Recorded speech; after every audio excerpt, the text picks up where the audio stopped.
Good evening, indie community, and welcome to Splam. That is self-publishing like a motherfucker, the not at all safe for work podcast where we interview fellow self-published authors and pick their brains for the secrets to their success. My name is Robert Bevan. With me tonight is my co-host Claire Taylor. She's not feeling very well today, so we all, thoughts and prayers or whatever. Get well, Claire. And hopefully by the time this airs, you're well. But I do have three of my co-hosts from the Authors and Dragons podcast. Tonight we have John Hartness, Rick Gualtieri, and Steve Wetherill. Say hi, fellas. Hi, fellas. I've actually heard worse butcherings. I think all of us have done worse butcherings of your name. Guess before we introduce our guest this week, we get into the news. I've got some news. Yeah, what's your news? Old news by the time this airs, I'm sure. But Critical Failure 7 has been released. Yay! Yay! Yay! I have to go out and buy that. Yes, you do. I've downloaded that. Good. Well done. There you go. Anyone else got any news? Yeah. Also old news by the time you're listening to this, but the audio book for Strange Days, Bill of the Dead 1, is now available. Nice. Probably relatively current news by the time this airs. Black Knight 7, All Night Long, will be releasing on April 19th, so probably about the time this hits the streets. And coming soon is Quincy Harker Demon Hunter Year 4, Salvation, in audiobook, coming from Tantor Media. So I don't have anything current, but, don't let that stop you from downloading my old stuff. You can still just go buy my old stuff. I won't be offended. Do that. Speaking of Tantor Media, do we have a release date for Shingles Volume 2? Yes, we do. We do? Is it near? Well, now I'm gonna run to the website and look it up. Oh, it might be near by the time this airs. It might be out by the time this airs. Hell, it might be out by the time we figure out what the release date is. Yeah. Okay, so let's see here. Shingo's Audio Collection Volume 2 is coming on, wait for it, May 7th. Okay. This will probably air before that. But that's exciting. It's still exciting, yeah. Gives people plenty of time to be excited about that. And to go listen to Shingles Volume 1. Yeah. Available right now wherever audiobooks are sold. Regardless of when we release this podcast. Trained professionals, kids. Don't try this shit at home. All right. Well, I guess I'll get to the guest. Yeah, I suppose we better. I guess we should let him talk at some point. Our guest tonight is a friend of mine from just a little ways up the road from me in the middle of North Carolina, former Piedmont laureate of North Carolina, and all-around good dude, bike rider, slayer of Hartness, walking through all of downtown Raleigh in search of food, and my buddy, James Maxey. James, tell everybody a little bit about yourself. Well, I am the author of about 20 books. My first book came out back in 2003. It was Nobody Gets the Girl, a superhero novel. Came out from Phobos Books. I went on to publish 6 or 7 more books with traditional publishers, and then slowly transitioned into full self-publishing. Hi, James. Hi. I didn't know we'd have sound effects. We'll add some sound effects in. Really, we will. Yeah. So one of the things that I know you do, James, that a lot of self-published authors don't do is convention appearances. As a matter of fact, you might be the only person I know who does close to or more conventions than I do. So, I'm still I feel like I'm still ramping up, so I haven't done more than 20 in a year. And I know that people Joshua Robertson, has done like 40 in a year. So Yeah, I haven't done more than 20. I was going to say 20 in a year is so far 20 more than I've done this year. So 20 in a year is probably more than, I'm pretty sure it's more than Rick and Bob and Steve have done combined in their lives. That's a safe bet. Yeah. even just going to even just going to show up at places. Yeah, I think that counts. Because I've been at most of the conventions that Bob and Steve have done. Yeah, I don't think outside of my day job I've actually left my house 20 times this year. There really aren't a lot of options for self-published authors to get out and get their books in front of the general public. And doing conventions is a more lucrative thing than going to small bookstores and trying to convince them to do a reading of your book. And for me, I have very mediocre results from a lot of paid online advertising. I can sometimes get something to work really well for a while, but then start seeing diminishing returns.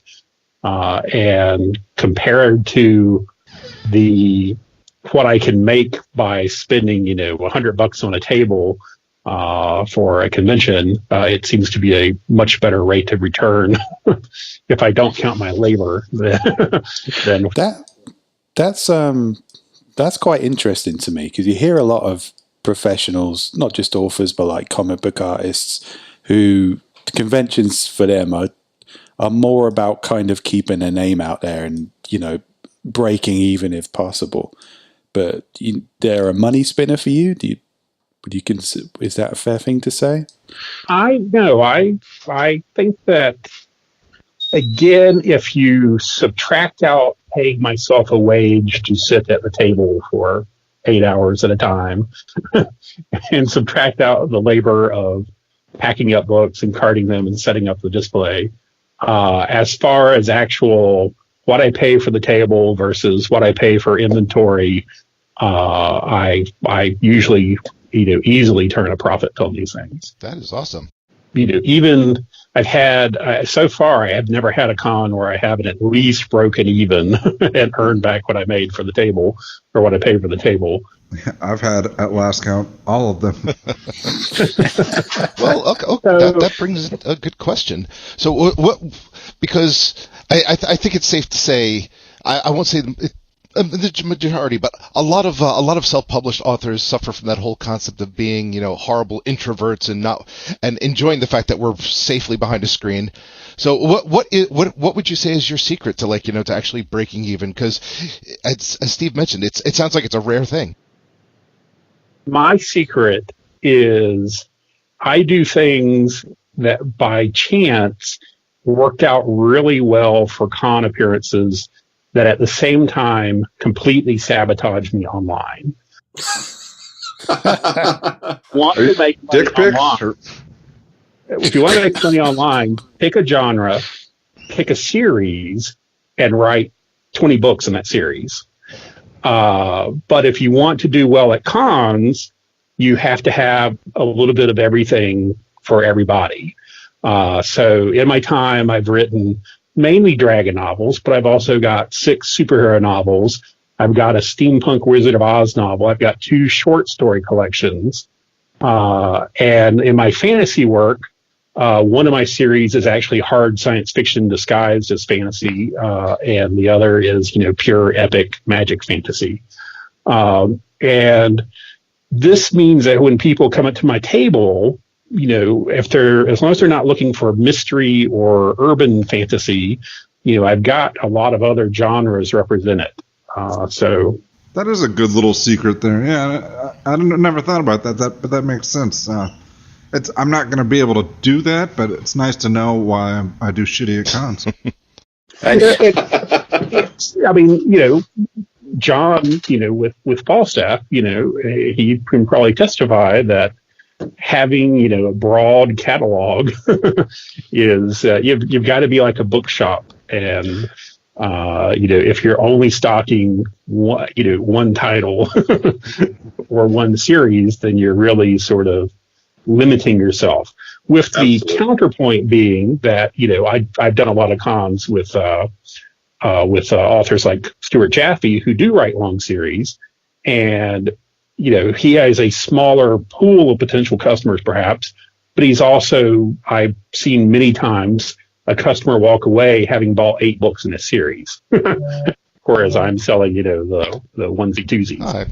I like that. So note to self, yeah, because somebody walks up to mine, it's kind of like, well, do you like Sasquatch or guys who say fuck a lot? No, then I got nothing for you. Then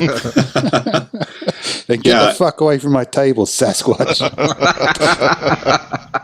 The do you like Sasquatch? That was a perfect pitch. And that's the other. So I've been doing cons, I've been doing like Con Carolina since like 2004. My first book came out in 2003. Any chance I've had to get out and sell my books, I've taken. And, but now that I've really switched into this heavy con selling, my wife is constantly on me about getting my pitch down to like 10 words. So if I have a book that I'm taking too long to pitch, she'll say, you've got to get a shorter pitch. And I'm really getting to where, if you like D&D, you'll like this book. Yeah, but here's the thing. Yeah. The fact that you have a pitch puts you so far ahead of most of the crowd, because I'm pretty sure that, most outside of John, most of the A&D crowd, our pitch is, oh, dear God, they're speaking to us. What do we do now? Yeah, I pitch all of your books better than you guys do. I'm not going to argue that one. I think you're right. And one thing that I talk to a lot of people about when I see them at the table next to me, or maybe they help work the Falstaff table, one of the things I tell them is, okay, stop summarizing the goddamn plot. Nobody gives a shit what happens in Act 2. They want to know, is it funny? Do spaceships go pew pew? Or are there dick jokes, or is there fucking? It's weird. Like a lot of us spend so much time working on our marketing blurbs. You'd think we would understand that. Yeah, but even those marketing blurbs, you spend very little time on their headlines. They work hard on their back cover copy, which still gives you 2 or 3 paragraphs to fuck around it. But, nobody's going to stand there at the table listening to 2 or 3 paragraphs. Yeah. If you pitch your Tome of Bill series with the tagline for the series, there's a lot of reasons to fear the knight. He's not one of them, or whatever. That's close enough. Oh, and fuck Sasquatch. Yeah. And if you pitch Critical Failures with, what if you and your friends were caught in a Dungeons and Dragons game? And what if all your friends are assholes? I don't even have to talk. I can just point to my table runner. Yeah. Even better. Because you'll know, especially if you start talking paragraph after paragraph, you can see their eyes glaze over, and then they're just trying to figure out how to get away from you. I'll point to the table runner and say, you're shopping for books. Can't you read, asshole? May very well result in a 10% increase in sales. It ironically does sum up your books if you said that.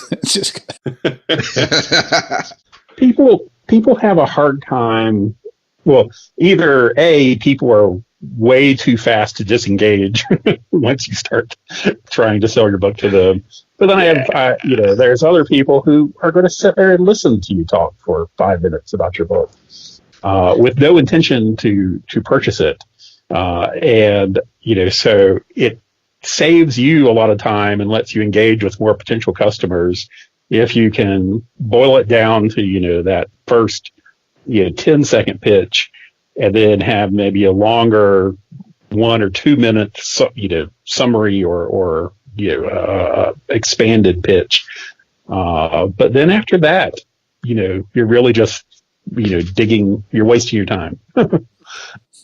So I guess you kind of answered this already, but I was going to ask, were you going to cons right out of the gate, or was this something that you did more when you turned to self-publishing? But I guess, yeah. Yeah, I was going to cons mainly to do panels. So I used to do. There used to be in Raleigh. There were in Durham. There was something called Trinicon. There was a StellarCon in High Point and Con Carolinas. I've been to Balticon, Capclave, RavenCon. So I would go to these cons where I didn't really have a table where I was sitting and selling books, but would still just be talking about it. And that sort of con appearance is fun.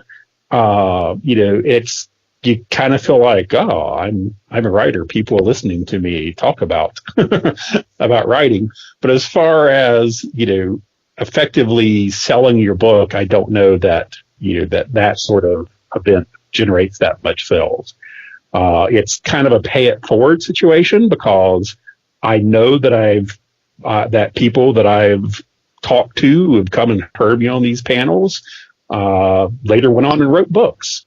I've been in this long enough that people who taken workshops with me now have 5 or 6 novels out. That's pretty cool. Yeah. Well, Samantha Bryant, who you now who I just published, yeah. Yeah. She took I'm not in any way taking credit for her writing, but before she was published, she came and took a workshop that I taught at the Orange County Public Library. That's cool.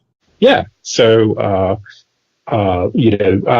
Stuart Jaffe, I believe, he'll have to verify this, but I'm pretty sure I met him at RavenCon before he was published, and he had heard me talk on the panel, and we went out and talked afterwards. Again, hopefully I'm not confusing it with someone else, but but I think that's accurate.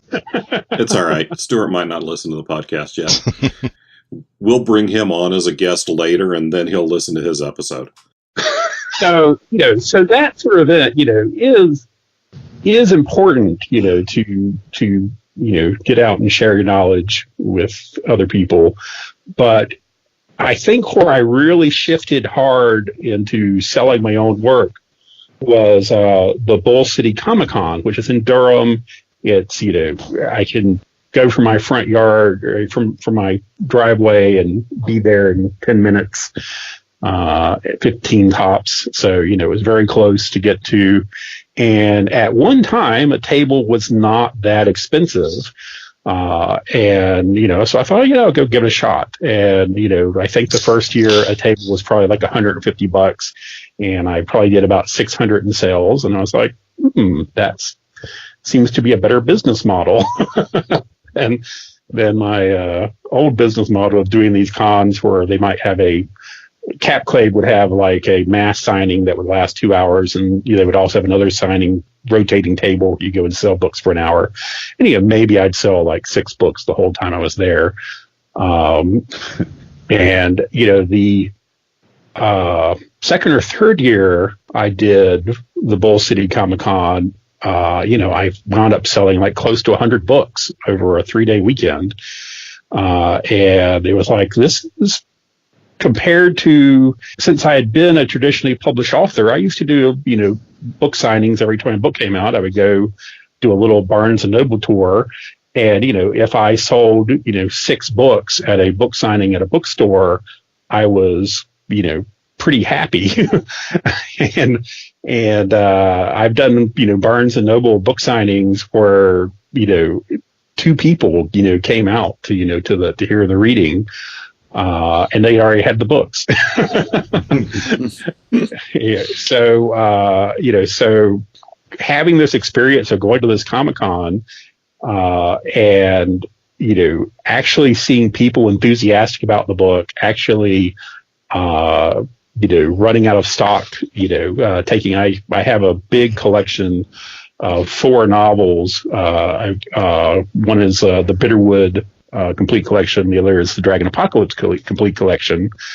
And I went to Bull City Comic-Con with 25 of each.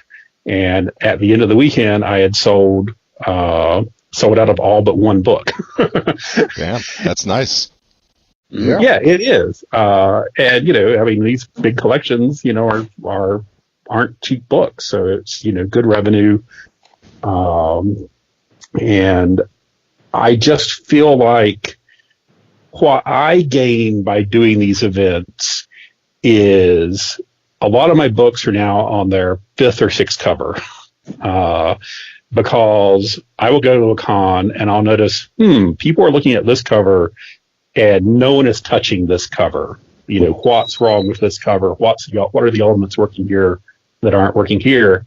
And so I keep, as a self-published author, unlike a traditional published author, if I was stuck with a bad cover, I was just stuck with a bad cover. Now I can keep tweaking the cover until I find what's working. Yeah. That what works really well in person can be complete death online. Yeah, that's very true. And I've noticed that as a publisher, I'm now making cover art decisions based on some of the things that I'm seeing at conventions. We've recently had a run of conventions where Aaron Rosenberg's book, Bones of Empire, is one of the most touched. It's one that people walk up to and they're like, what's that? It's a golden cover with red lettering, and it looks like no urban fantasy books ever right now.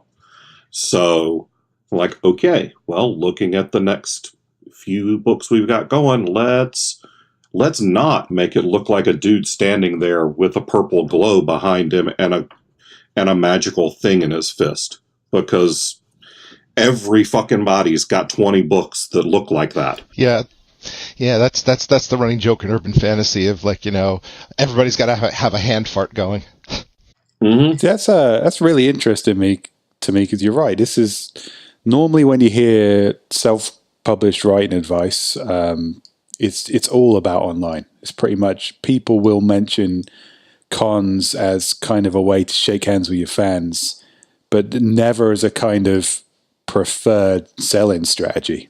I think you're probably the first person I've heard, or this podcast would probably be the first podcast I've heard where somebody's suggested that. So that is quite interesting, yeah. I still make more revenue online, but it's the problem with the con strategy is that I keep a spreadsheet of how much I paid for a table versus how much revenue I made. And if I don't make at least 3 times what I paid for the table, I consider it, a bad con. And, so there's a lot of cons I can go to where I'm making 5 or 6 times what I paid for the table. But then I hit the disaster cons where I pay $200 for the table and I walk away with $205 in revenue.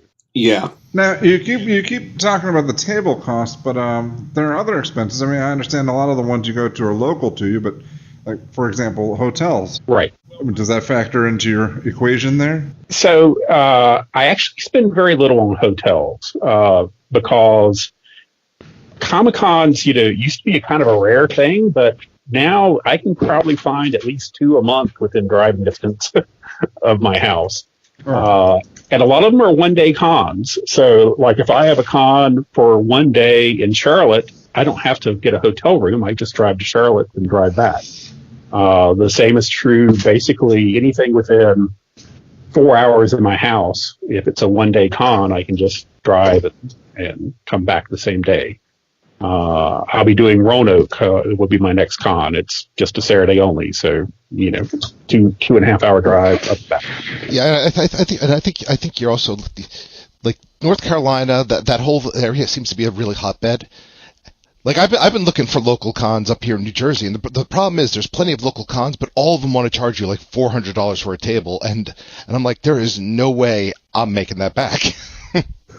Yeah, it's definitely stronger in the South than it is in the Northeast. Well, I was going to say, I was asking, particularly when you're saying $400 for a con, I was asking how many books you had in print. About 2 dozen. Okay.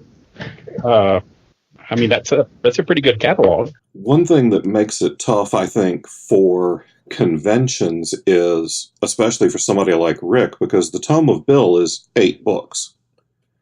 I have found that with my tables, I'm selling 2 to 3 times as many of book 1 in a series as I am of 2 through whatever. So if you've got 24 books, but a dozen of them are in one series, it might be tough to sell the volume that you need. What have you found out of that, James? Well, I've either had a brilliant marketing move or I've shot myself in the foot by having these compendium editions, the omnibus editions for my 2 Dragon series. And so I do sell a lot of the first book, but I sell more of the 4-book collections. So people really like, I can get the entire series for one price. So you've actually had the compendiums printed up in print. Yes. Okay, that's awesome. Yes. That's pretty awesome. They're 800 pages. I've got them both in softcover and hardcover. I sell the hardcover for $40, and all I have to do is sell 4 or 5 of those, and it's pretty much cover getting table that I've paid for. And since I've added the hardcovers, I have had a couple of cons where I haven't sold any, but usually I'm selling at least a few, and that my profit margin on my hardcover is actually no better than my profit margin on my soft cover. But as far as the general revenue, it's still pretty nice. Let me ask: are those hardcovers? Are you doing those through Ingram? Yes. And if I were to redo them, I would probably. I may change the price point on them in the future. Right now, I sell them for 40. I really try to sell them at 50, and I always feel like I'm underestimating. I feel like I'm too cautious in my pricing. Every time I set a price for something, I find an author who is selling a very similar product at a higher price point. Yeah. Wonder how much money I'm leaving on the table. Now, I think a lot of us suffer from that. It's kind of like, we'll sit there and be like, is $2.99 too much to charge for this book? And then we'll walk into a Starbucks and pay $8 for for a coffee. Yeah, no, that's absolutely correct. It's always that price to volume, problem. The con I went to where I sold the most books, since I was with Solaris Books for a long time, whenever I left them, they let me buy a lot of my back stock just for the cost of shipping. And so I suddenly had close to 2,000 books that I was, I paid less than $500 to get all these cases of books shipped to me. And so I could sell them, if I was selling for $1 each, I would still be making money. And for a while, I was selling them too cheap, but I was, I had a deal where you could buy all 6 books, two complete trilogies, for $18, so $3 a paperback. And, I was just, selling them as fast as I could take them out of the box. But, was that, should I have set a higher price point? Now I sell them for $6 a book, which is still less than the cover price. And I sell them at a slower rate, but, it's more revenue. So, right. But now there's fewer people reading the book. So it's, it's just you got to find that right balance between, price and readership. Would you rather get 2 readers paying a smaller price or 1 reader paying a larger price? It's a tough balancing act. Also, at a lot of these cons, a lot of the comic cons that you and I do, I don't know how much you see it, but I get a lot of the people on Sunday or if it's a multi-day con, people on Sunday coming by, hey, what kind of deal are you going to make me? Oh, yeah, the scavengers. And I'm like, nothing, because books don't spoil. It's not a fucking banana. And I got another gig next weekend. That's true. No, I definitely, I had two fairly large cons back to back. I had the South Carolina Comic Con and the Oak City Comic Con. And even though Oak City was kind of a slow Comic Con, between the two of them, I was, down to, single digit. I was sold out of 4 titles, and in single digits on just about everything else that I keep in stock. So I wasn't as eager to be making deals on the last day. On the other hand, the year before last year, the Oak City Comic Con, I had done like $70 on Saturday. It was on Sunday. It was just like, make me an offer. Yeah, I need to pay for gas at least.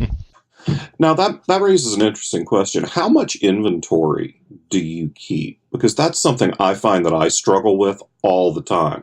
Because we were just both at both of these last 2 cons. We both did South Carolina and Oak City Comic Cons.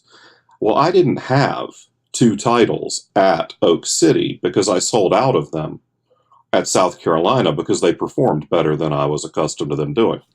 So how do you manage your inventory? So, excellent question. I wish I had some science for it. Damn it. I sell far more of my Dragon books than I do my superhero books. And so ordinarily, because I got all those, got that huge number of cases for my publisher whenever I went with them, I've had those in my back bedroom for for ages, but I'm actually down to fewer than 12 copies of the first book of one of the series.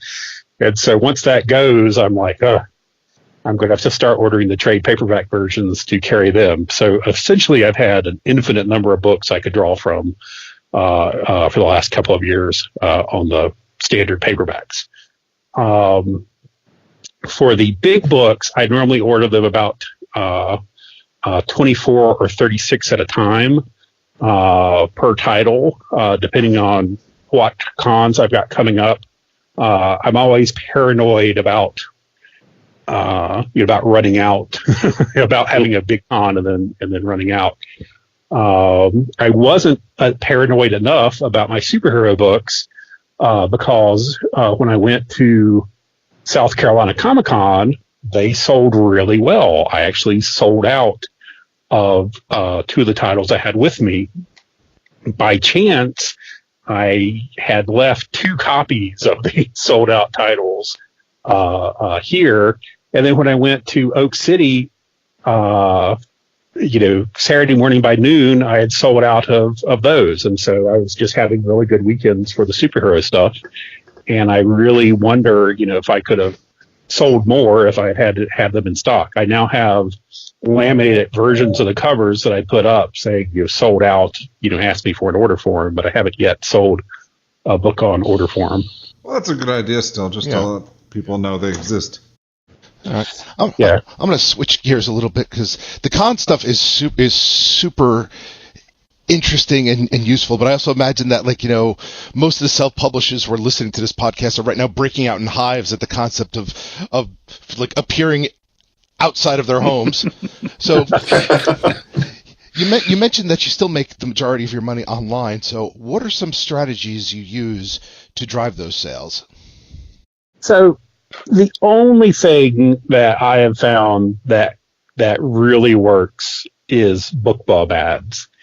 And the unfortunate truth is it's like getting a lottery, like winning a lottery. It costs you nothing to play that lottery, but you just have to keep applying. Try to get book. Oh, well, you're talking about BookBub featured deals then. Yeah, feature deal. Yeah, not their the ad platform. Paid ads. Yeah, but yeah, BookBub, the newsletter promotion. Right. And so I usually. They're getting pretty expensive. They're now $700 for a fantasy deal on a discounted book. And, they're still worth it to me. But, if I could, I would like to do at least 2 a year. But as it is, I have to apply a dozen times before they'll break down and throw me a bone and let me take one. Well, I mean, the fact that they are if they are giving it to you twice a year, let me ask a question related to that. Are you wide or in KU? Kindle Unlimited.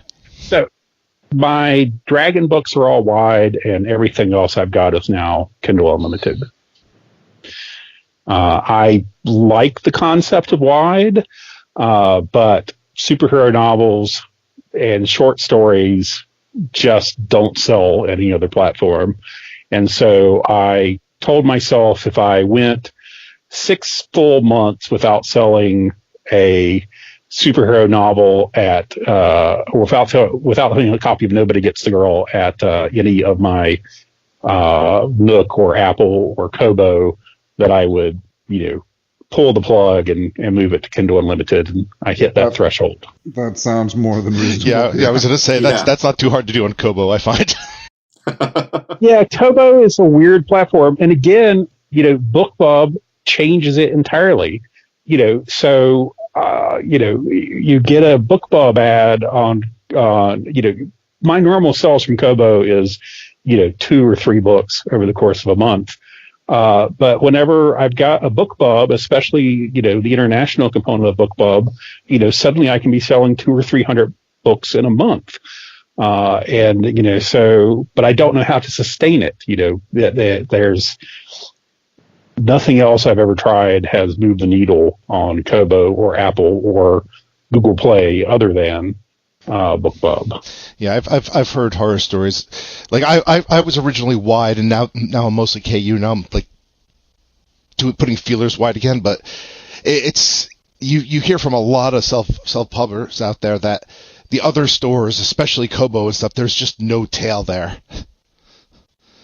Like you sell what you like Amazon, you sell one, and Amazon might come and be like, "Hey, well, you bought this one person's book, you want to buy another?" But that doesn't exist on the other stores. Yeah, the recommendation engine isn't refined on any of the other platforms. Yeah, Barnes and Noble, for book selling to be their business, it just seems terrible at their recommendations for books to me. Yeah. They recommend things I've never purchased, and never browsed on their store.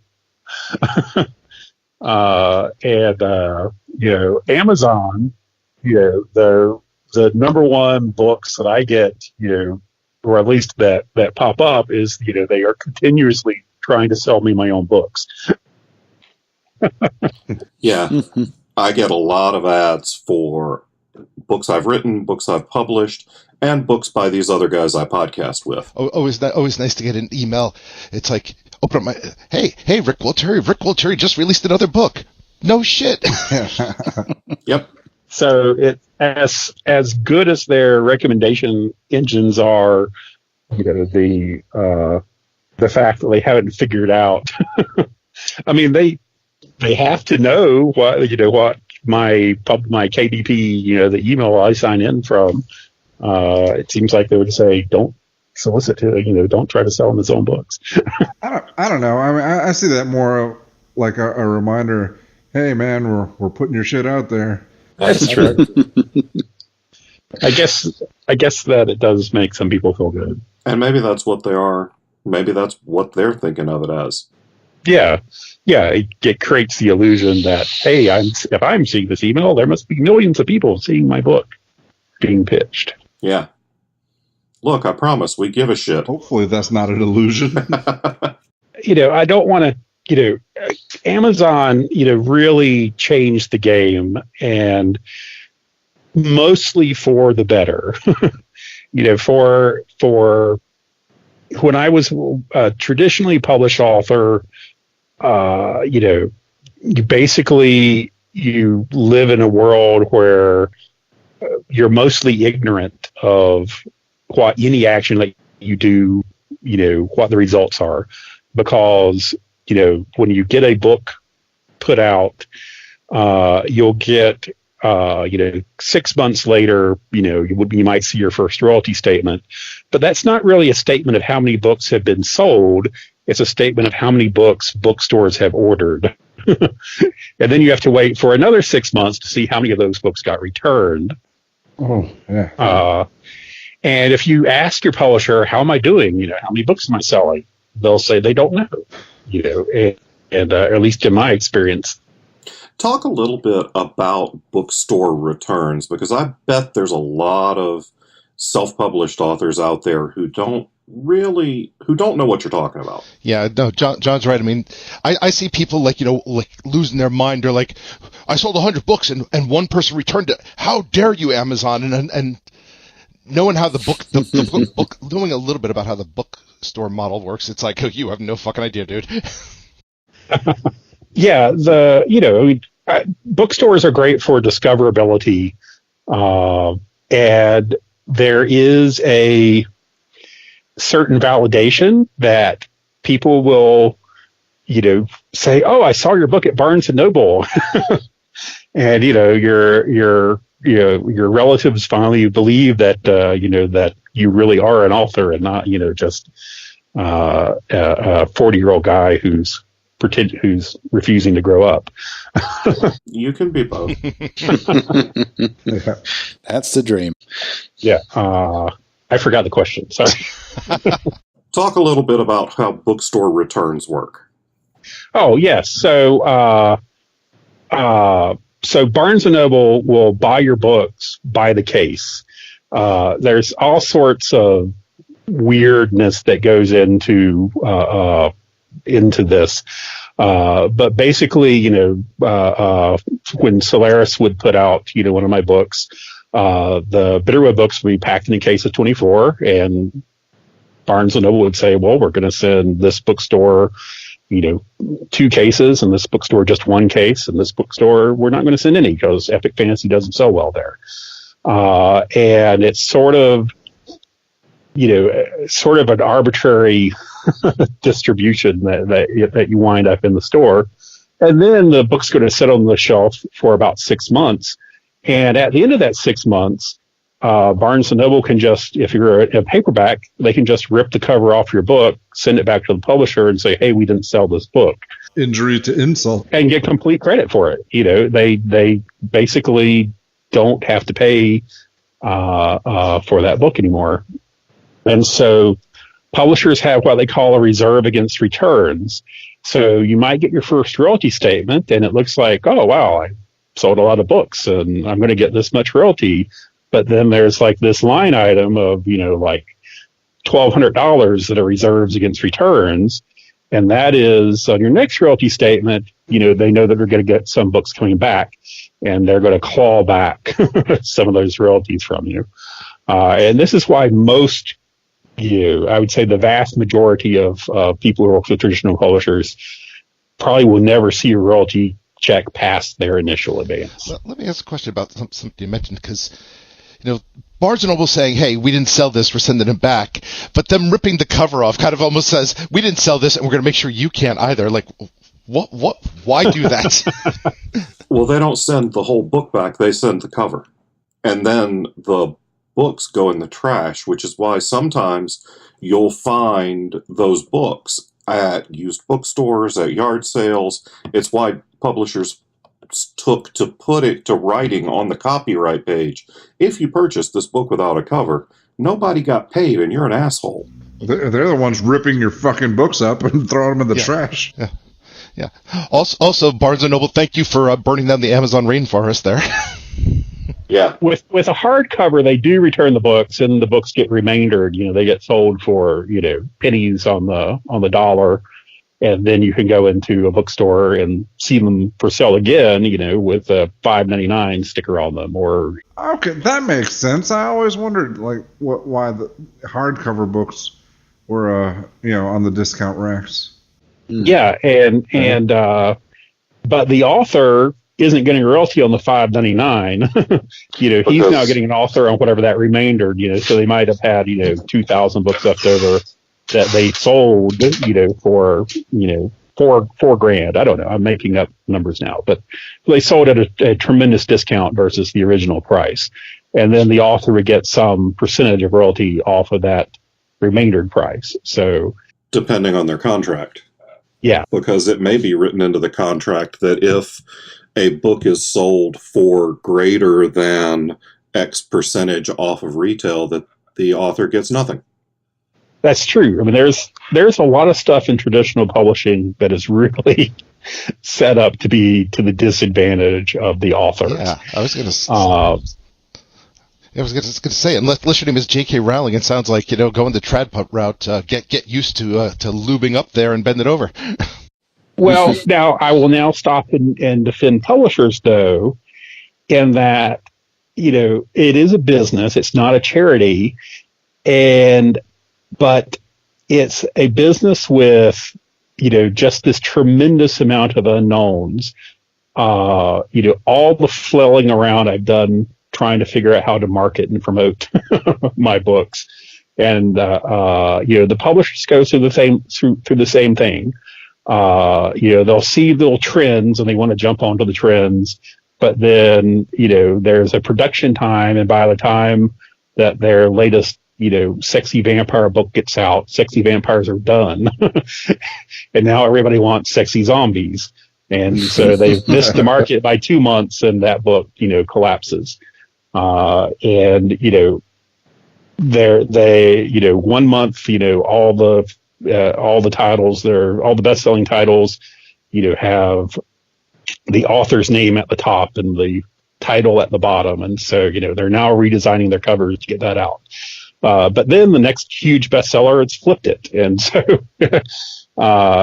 this constant chasing of the trends of publishing is a business that does not have a lot of built-in margin for error, and it's very possible for things to go off the rails.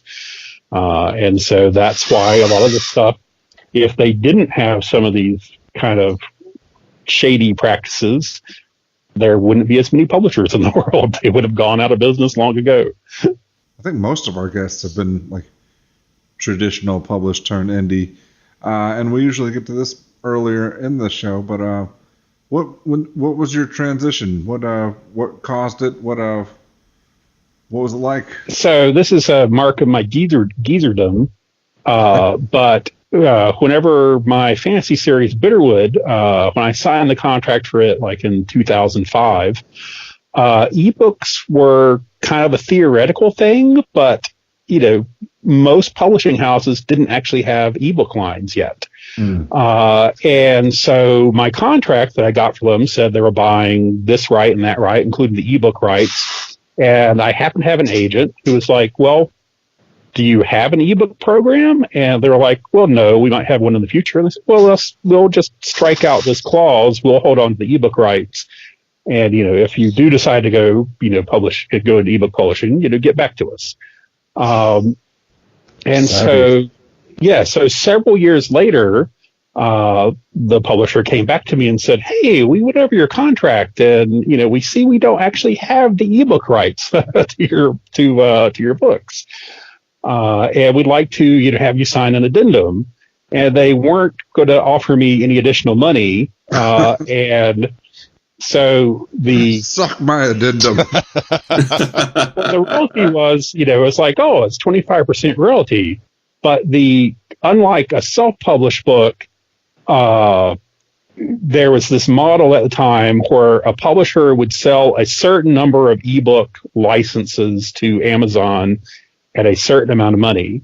And so I was just going to be and that was going to be like half of what they expected Amazon to sell their book for. And so my 25% royalty was actually going to be 12% of whatever Amazon sold the book for.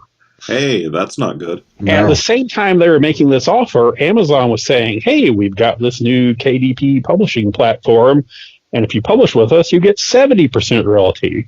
And so I was like, 12% or 70%. 70 is bigger than 12 most places. And so I was like, it took some bravery to say no to that publisher. They still had my Bitterwood book was still with them. It had gone through 4 printings. It's actually, was the first and only book I ever had, earn out its royalty, and I was getting royalty checks every 6 months.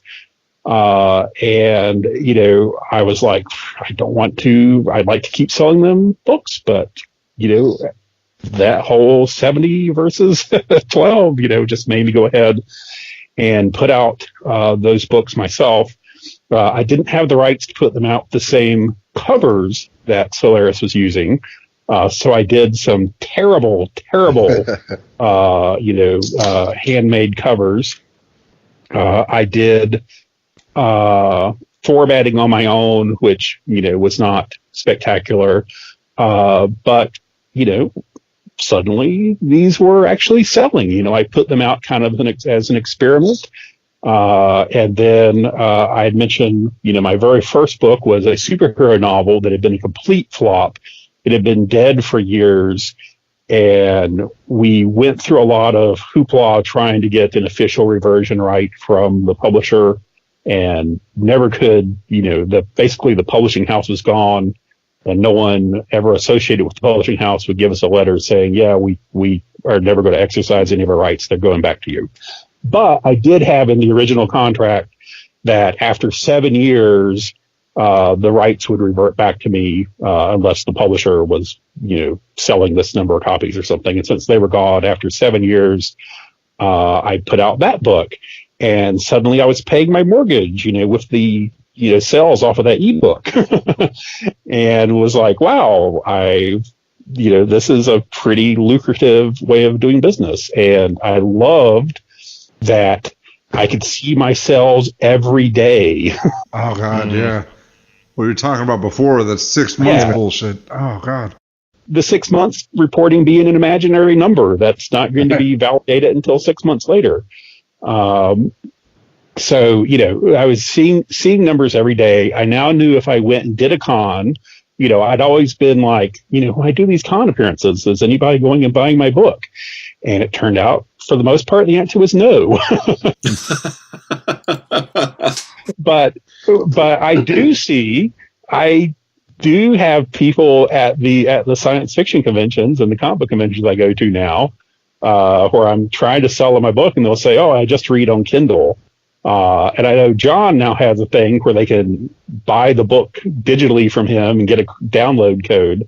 But, I still can at least go home and see, I've had a little bump in sales today. So some of the people who said they would check me on Kindle must have actually done it. I also have flyers I hand out for my audiobooks, and every con I do now, I get a lot of people will say, "Oh, I listen to books on Audible," and I'm like, "Here, take this," and I'll see a boost in my Audible sales after these events. That's a good idea. Smart. Yeah, and so living in a world of nearly instantaneous data, even when I'm selling, fewer than 10 ebooks in a day, at least I know I've sold them. Right. At least I know in 2 months I'm going to get, the money for them. Well, let me ask a question regarding the audio. So are your audio books self-pubbed as well, like through like ACX, or those more trad-pubbed? No, everything is through ACX. Okay. And I've been too slow in exercising my audio rights. I finally, I've written 4 different series and 3 standalone books. And right now I only have 1 complete series available, the Dragon Apocalypse stuff. And it is spectacular. It's great. But everything else, I was just way too slow in getting the rights up. And I'm now I'm in a good place now. But the first audiobook I ever put out, it was such a huge amount of labor on my part checking the files, and then the very first audiobook I put out, I was like, there's a lot of work, and I'm really only making a little bit of money from it each month, and so I sort of didn't pursue audio as aggressively as I should have, and then suddenly I was talking to other people who are, just, making a huge part of the revenue from audio. And I was like, I really need to get back on that. And so I'm sorry that I didn't do it earlier and glad that what I've had out now, that I'm happy with it. Yeah, I remember when I released my first audiobook, the interface sucked. It was all hard to do. It was hard to figure out. It was hard to upload. It was hard to proof. And I went a couple of years between doing audiobooks. And it wasn't until a narrator approached me and said, "Hey, I like this Quincy Harker book and I'd like to narrate it for you." And I said, "Okay, fine, if I don't have to do a whole lot." But I mean, oh God, that's my exact story. But I mean, I'm making maybe $100 a month off audio. What are you going to get me out of this? $200 a month? I'd be better off spending my time. And he's like, "Just shut up and push the button." And I went on the ACX website and saw that they had redone everything, and it was a lot easier to make it happen now. And my first experience, I was really, had the book in hand and was listening, to every single line, and I was probably over directing and, saying, "Oh, I think this line needs to be, more sinister," or whatever. Yeah. And also because I was following the text, I was probably being too picky. And, because sometimes, you might leave out a word or change a word to something else that really doesn't change the sentence at all. So, usually now that when I'm proofing, I'm just listening. And usually I'll try to be listening with my wife listening, and, we'll catch stuff that sounds wrong. But that perfect adherence to every comma in the text, was probably too much work going into it. I've also gotten really lucky, and I've got a narrator for my superhero books named Emerson Hardy, who is just a wonder kid for delivering a good, clean reading with, no wordos. Nice. So it's so much nicer, when I can go 3 chapters and point to like one edit that needs to be done versus, listening to other things where I've got, 5 or 6 edits per chapter. So, it's worth, it's when you have a clean, fluent narrator, it makes it all very, very great. Jay Curry, who did my Dragon Apocalypse books, had the same sort of style that he brought to it. I was going to say, you mentioned before that first audiobook just being like too anal retentive, and I was just going to a note to our listeners that being that way is probably better than doing it my way, my first audiobook, which was essentially, because I don't like audiobooks, so I'd listen to like 5 minutes of a chapter and be like, yeah, I just assume the rest is okay. You just described how I've proofed every audiobook I've ever released, which is why I have somebody who proofs audiobooks for me for Falstaff, because I know I'm never going to listen to them all. So I found somebody who loves audiobooks, and I said, "Hey, I'll get you free copies of every audiobook we release, but you have to listen to them early. You have to listen to them fast, and you have to tell me what's fucked up." And she's like, "Yep, I'm in."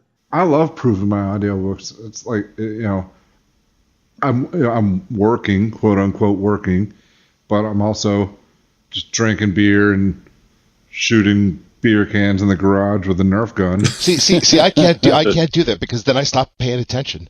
So I actually have to sit my ass down and open up the text and read along as the narrator, because otherwise my mind wanders, and then it's like 3 chapters later, and I'm like going, okay, I'll assume those are fine. Well, in most of the cases where I've had an audiobook made, it's been kind of a couple of months after the fact, so of like originally publishing it. So I kind of, it's like, oh yeah, I forgot I wrote that. That's pretty funny. I feel good about that. Most of my books, I've got several years between the print version and the audio version, and so when I get to proof them, it's really kind of experiencing them for the first time, and I get It's like, wow, I completely forgot that plot twist. Yeah, but the beauty of the audiobook crowd is that they that book could be a couple years old, but they still want it. Yeah. Mm. The ugly side, though, is that if you don't get it out, within 5 minutes of the Kindle release, then they're fucking ravenous. Then some douchebag leaves you a 1-star review on your brand new release. Yeah, because it wasn't because the Kindle book he ordered wasn't an audiobook. How dare you upload a Kindle book to Kindle? That is not audio. I'm supposed to read this with my eyes like a caveman. So, do the rest of y'all normally release your Kindle first, or do you have any sort of staggered release? Like I used to do the ebook, and then I'd eventually get around to putting out the paperback, and then much later I do the hardback, and eventually get out audio. And I've really been thinking that for future releases, I need to get the hardcover out first. I still don't have any hardcovers. I don't know how to do that. That's something I've been meaning to get on. Yeah, same here. I do Kindle first, and then it's usually a week or so. Sometimes it's as little as a few days delay on trade paperback and a week or two delay on hardcover. And then audio as fast as I can get it. If I can sell the audio to Tantor, then it's usually 3 or 4 months. If I have to go through and find a narrator and audition for narrators and et cetera, it takes a lot longer. Yeah, I was going to say with me, it's like I get the Kindle out, then I shoot a mad scramble to my cover designer, be like, I need a paperback cover now. So as soon as I get that, then I'll launch the paperback. And audio is quite frankly exactly as John said, as soon as I can get it done. Yeah. Yeah, my story is the same, except that I think you guys, you plan out your ebook releases, and man, I wish I had the patience for that. But me, as soon as that last edit's done, woohoo! Surprise, motherfuckers! I do maybe a week pre-order. That's not much. That's not really all that far off. I put a pre-order up yesterday at 3 p.m. for a book that I got the cover on at 10 a.m. So no, I don't have any more planning than you do, baby. Well, the thing that I'm starting to wonder is, my ebook is always going to be the least expensive format. And so I'm wondering if I'm leaving money on the table by having the ebook out and people paying, $2.99 or $4.99 to get a copy of it. And then later they see, there's a hardcover of it that's $40, but I've already read it for $4. So why buy the hardcover? I was going to say, I would see that as, if I see the hardcover and not the Kindle, I'm going to be pissed off. That's exactly what happened to Brandon Sanderson with the last Wheel of Time book. They did not release the ebook simultaneously with the hardcover because every one of the Wheel of Time books up to then had hit #1 on the hardcover bestseller list, and it was important to Robert Jordan's widow that streak continue, and they held the ebook, and he got savaged in reviews because of that particular delay. And it was only a delay of a month, but people were furious. What I do think is pretty valid for people with a series and a dedicated following is your ebook comes out at a higher price with your hardcover. Then a few months later, when you release your paperback, drop the ebook price. But not so crazy that because I know I have a couple Jim Butcher hardcovers only because I saw the price of the Kindle and the hardcover was like $5 more, and I was just like, fuck! At least I have something to smash spiders with. I have a couple of Jim Butcher hard covers because, like we said before, I found them on Barnes & Noble for like $4.99 or something. Sweet. Well, and that's where you'll sometimes see self-published authors talking about this is proof that traditional publishers are stupid because they've got this book priced at $13.99 and they're giving up the 70% royalty. And I'm like, kid, they're not playing by the same rules you are. Tradition. Tor does not go through KDP to publish their ebooks. They have an Amazon rep, and they have a different fucking deal. So a traditional publisher who's setting a $14 price on an ebook isn't giving up any royalty money. I haven't actually heard anyone say that. I've actually heard a few people. Have you? Because, yeah, I mean, it just seems like when you do the math, it just seems like a preposterous argument to make. Well, no, if all you know is KDP, it makes perfect sense because KDP, the 70% only goes up to $9.99. After that, it doesn't. I understand, but I'm saying, like, all right, so it's $13.99. If these people, they can't possibly believe that they're charging $13.99 and only making 35% of that, because that just, I mean, 70% of $9.99. Yeah. I mean, because that would mean that they were stupid. Something to that I will say, draw me a stick figure and call it the mysterious Dick Man, and I will show. And I guarantee there will be a few people you will find who say, "Yeah, I've seen him." So there is also, an advantage for a publisher. I know that a lot of publishers are weary or are leery about discounting their ebooks, not just because it would undercut sales of other books, but just that it starts turning into a race to the bottom. And so, if you have a publisher or if you have an author that you think command $15 for an ebook, you need to put it out at $15 to protect the notion that this author is a $15 author and not a $2.99 author. And I don't hate that as a philosophy, but as a consumer, I will very seldom pay over $9.99 for an ebook. Yeah, but I wonder how much we're in the minority majority, because I love Jim Butcher's books. So I don't like I'm not trying to shit on him, but I've boycotted a few of them because it's been like $14 for like the ebook, but then I look and it's like still ranked number 25 on Amazon. So I'm like, okay, so maybe this is just me. Maybe there is something to be said. Look, we talked about pricing before about. James mentioned that, hey, if I'm selling a $40 book, but maybe I can sell it for $50. Well, if somebody there is daring to say, I'm selling it for $50 and that's what you're going to pay for it, and people then actually pay for it, well then. Well, yeah, I don't have a problem with that. And I think publishers are starting to catch on to staggering pricing and things like that. I'm looking at Butcher now on Amazon, and the first Dresden Files book is $2.99. The second one is $5.99. By book 4, you're up to $9.99, and then the most recent collection, you got a short story collection at $14.99. So they're starting to catch on, and a lot of times they do follow that hardcover paperback pricing structure where it's more expensive at first release, and then when the mass market comes out, it comes out cheaper. Yeah, I've been actually toying with the idea of, as my critical failures books get longer, thinking, bumping up the price of the longer ones to $5.99. So I haven't done it yet, but if you're listening, you should buy that shit right now before the price goes Stock up. Panic buy. I see definite drops whenever I take books above $4.99.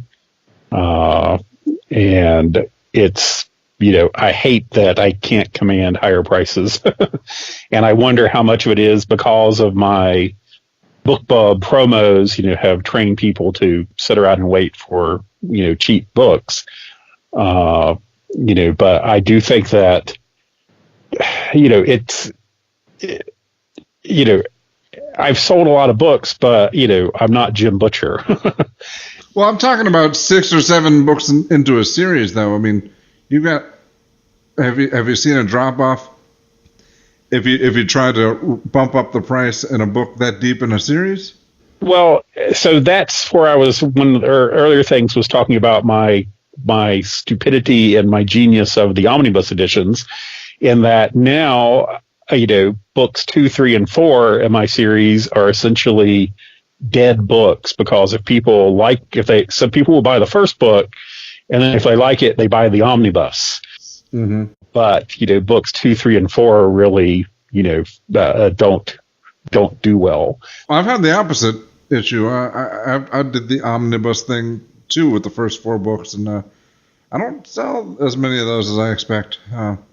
And just 2, 3, and 4 sell regularly. Well, let me also offer this. A friend of mine writes JAF books. That's Jane Austen fan fiction, like Pride and Prejudice books. And at one point, she was just like, I think just as an experiment, she just decided to start pricing them at $9.99 for the ebook, and her stuff sells. So sometimes you're not always going to win, but sometimes it's worth just like saying, hey, rather than do the race to the bottom, I'm just going to tell people my stuff is worth this, and if you want it, that's what you're going to pay, and hopefully you don't starve doing that.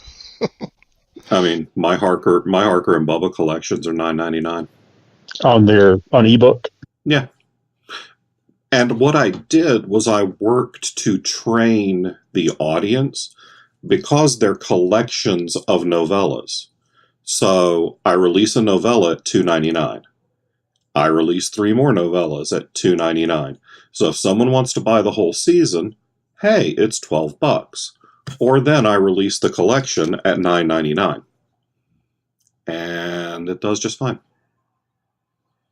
Now, I had to train my readers to do that, but I absolutely think that it's possible to do.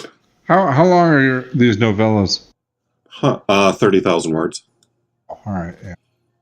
So it's 120,000 to 130,000 word collection. Yeah, I really should look into raising because I have 2 box sets out there. One is 300,000 words, and the other is like 500,000 words, and I'm selling them both at $7.99. And because I did some price testing, and that seemed to be the sweet spot for volume. But now I'm like, yeah, but it's a really, really, really deep discount considering the regular books are $4.99. Yeah, I'm looking at Bevan's author page now, and I'd absolutely be selling Critical Failures 1 through 4 for the max for $9.99. Wait, what? Your box set for Critical Failures 1 through 4, I would sell it at $9.99 instead. What's it now? $6.99? $6.99. I should probably do that. Because I mean, your individual titles are $4.99, except for your crack, your book 1. Yeah. And I've started doing that as well. I've taken once I've gotten past 4 in a series, I really reduce the price of the first one. And that's the stuff that we can do as small publishers and self-publishers. We can take a chance and take a look at things. Yeah. And like you were talking about, like James was talking about before, with the instantaneous data. Well, ironically, he doesn't do a lot of online paid ads, but that's so beneficial. You can run an ad and see almost immediately if it's working or not. Yeah, except for me, the problem would be I would get the feedback, but the feedback was almost always negative. This didn't work, so there's $100 down the drain that I put 100 on the ads and generated 70 in sales, so that's obviously not good. And then then it's hard to quantify the sell through, and the books I used to promote weren't on KDP, so I couldn't get page reads. But then I would also, every now and then I would hit, a keyword and an author combination, and it would be like, oh, wow, I put in $100 in this budget and I got back, $300 in sales, let me ramp it up. And I ramp it up, and just suddenly it's like, oh, wow, I just spent $200 and made $11. Yeah. Yeah. The beauty of that, though, with a long series, though, is you can spend $200, make $11, like the data reports to you, but the read through. Right. That's why I'm, currently writing my first ever, all my series before have ended at book 4. That's the longest I've ever taken a series. And, I'm trying to now, start looking at getting series that are going to be 7 and 8 books long, just to, I know that most of the really successful online self-published authors I know, write in the longer series. Yeah, I mean, I look at my Amazon ads these days, and it says, you spent $40, you made $4, and I'm like, yes. Yeah, I'm off of Amazon ads right now because I couldn't figure out.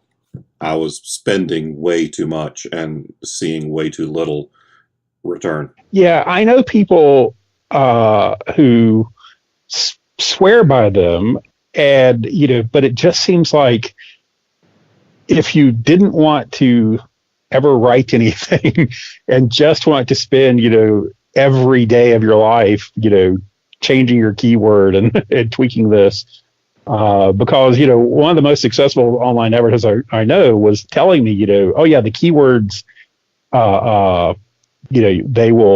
they will exhaust themselves, so they're only good for a short time, and then for some reason Amazon will stop pushing them. Well, keywords, I've been straying away from keyword ads these days because Amazon stopped allowing you to see the customer search term reports. But I've been going toward their new product targeting ads. Other actual products. Like you can just put in the ASIN. You've just been targeting other authors. What do you mean they've stopped doing keyword search reports? All right. No, you can see the report they give you, but you used to be able to click on something, and it was like even kind of secret back then, but where they would show you not just which one of the keywords you were performing, but like the actual search term the customer typed in to find that to click on your link.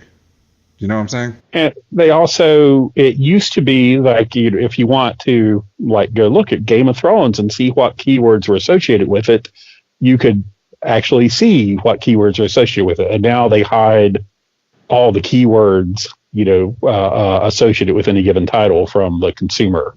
You can get there by typing in a keyword, but once you're there, you don't have any way of extracting all the different keywords that are associated with that. Right. But you're saying, Bob, that you can target, like if I wanted to target the Critical Failures box set, I could just put in that ASIN and that would be something. And whenever somebody searched for Critical Failures, my ad would deliver. Whenever anybody was on the Critical Failures page, mine would be under the sponsored. Okay. Yeah. All right. Yeah. No, that seems pretty useful. And I don't know, Rick, did I answer your question properly? Yeah. I mean, I don't remember ever seeing that. And I know you can still see, if you have an Amazon Advantage account, which is different from AMS, you can still see search keywords. Oh, is that right? Well, I didn't know that. That's interesting. Because I think I thought of a better way to explain it. Like, for example, if my keyword was books, I can see, all right, 17 people clicked on my books, and then one person bought from that keyword. But with the reports that I'm talking about, you can see, all right, well, here for the keyword books, you get the same data, except you also get what the customer actually typed in. They typed in fantasy books, and that hit for the word books. Yeah, I don't remember ever seeing anything like that. Yeah, because you had to. It was. I don't think they actually meant for that to be available. It was like I found it on some forum, and it's like, yeah, if you scroll down to like click on like the terms of service or something link, and then there's an option there, and then Amazon figured out that people are looking at that, we better not give them this information. Yeah, this was months ago. Something Amazon used to do that they took away when the Kindle was fairly new. If you scrolled to the bottom of the product page, it would give you a list of popular highlights from the book. Yeah, I remember that. That was awesome. Loved, going to my book pages and going, oh, look, there's, that I had no idea that would be the most popular lines of the book. Right. Apparently, that still exists, but it's like a whole different URL or so. And every time somebody tells it to me, I forget it. It's something like Kindle.Amazon or something, and you put in your ASIN. Okay. But it's not on the product page anymore. Yeah, that's a bummer because I really enjoyed that too. It's like, wow, people thought that was funny. And why the fuck didn't anybody write down this line? That was awesome. Well, for a while there, Amazon also, like, before they had completely abandoned it, they had that Shelfari thing where you could go in there and you could put all sorts of, like, cool stuff in there to go with your book. Like, okay, here's the chapter list, here's the characters, here's descriptions. And that just went the way of the dinosaur. So I have this fantasy series, with Bitterwood. It's a post-apocalyptic fantasy series, and it's got all this, very melodramatic, life and death dialogue. And then the most highlighted terms comes in the collection was in the fourth book, when someone calls another character an asshole. And that character says, everyone needs an asshole to keep them from being full of shit. And that was like, 10 to 1, the most highlighted line in the book. Well, I mean, it's true. That's some Yoda level shit there. That's hilarious. Guys, we are about an hour and a half, which makes this the longest splam to date. We have splammed more tonight than we have ever splammed before. Yes. Slamming all over the place. And yes, that disturbs me as much as it does you. So, James, if people want to find you online to buy your shit, how can they do that? So I do have a website. It is www.jamesmaxey.net, and that's Maxey is how you spell Maxey. But an even more efficient way would just be go to Amazon and type in James Maxey. And do you have any upcoming appearances that people can come find you at and buy shit in person? I will be in Roanoke on April 6th for the Big Lick Comic-Con. And then in Wilmington, the weekend. I'll be in Apex the weekend after that for my first kind of Renaissance fair. It's called Festival of Legends. So I'll be out selling books in a tent for a couple of days and praying it doesn't rain.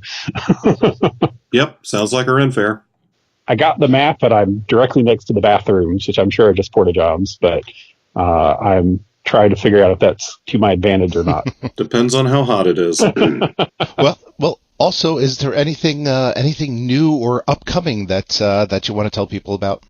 Yes. So I just had my second superhero novel audiobook come out. It's called Burn Baby Burn, a supervillain novel. And Emerson Hardy narrated. It's fantastic. It's one of the most dark and twisted and funny things I've written, and he just delivers a perfect performance. And then, depending on when this is aired, I do have my third Bitterwood book, Dragon Seed, will be coming out. That's going to be narrated by Eric Chansey. I think it is, of the three Bitterwood, or all the books in the Bitterwood universe, it's probably my favorite. All right. I've tried to not laugh every time you said Bitterwood, but when you followed up with Dragon Seed. Especially with this crowd. I mean, you've got guys who've written books called The Ghost of Hooker Alley, Put Your Hand in My Ass, It Came From My Butthole, Morning Wood, Goddamn Freaky Monsters. This is just like Robert Bevan beat poetry. I'm the tamest motherfucker on the podcast. Well, James, thanks so much for joining us. I really appreciate you taking the time to hang out with us. And I'm sure that I will see you at some point. And if not before then, I'll see you in the end of May at Con Carolinas. Why, yes. And has Samantha talked to you yet about the Hillsborough Comic-Con? No, not yet. Well, be looking for an email. All right. All right. Well, thank you, James, and thank you too, dear listeners, for joining us on Splam. If you enjoyed us, we hope you will hit the like button and what do the douchebags say? Smash that subscribe button and Smash that subscribe button. Smash it. Yeah, that does sound douchey. Yeah, just like those drunks smashed your mom this weekend. Now we're back on brand. Join us on the next leg of our journey towards self-publishing like a motherfucker.